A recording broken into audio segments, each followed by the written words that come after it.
Hi అండి, అందరూ బాగున్నారా? ఈరోజు మన రెసిపీ వెజిటేబుల్ ఫ్రైడ్ రైస్.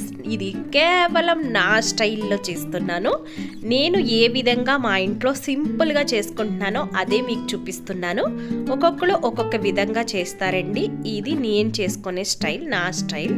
ఒకసారి చూసేయండి. ముందుగా బాండ్లీ పెట్టుకొని ఆనియన్, పచ్చిమిరకాయలు, సన్నంగా కట్ చేసుకున్న క్యారెట్, బీన్స్ వేసుకొని కొంచెం లైట్గా సాల్ట్ అనేది వేసుకొని మగ్గనివ్వాలి. కొంతమంది కూరగాయలు సగమే కుక్ చేస్తారు, కొంతమంది పూర్తిగా కుక్ చేసుకొని తింటారు. మా పాపకైతే అది కూరగాయలు అనేది ఎక్కువ కుక్ చేస్తేనే ఇష్టం. దానికే నేను కొంచెం ఎక్కువసేపు చేస్తాను. లాస్ట్లో క్యాప్సికమ్ అండ్ క్యాబేజీ అనేది వేసుకున్నాను. అది కూడా మగ్గనివ్వాలి. తర్వాత ఒక టేబుల్ స్పూన్ అల్లం వెల్లుల్లి పేస్ట్ వేసుకొని మగ్గనివ్వాలి.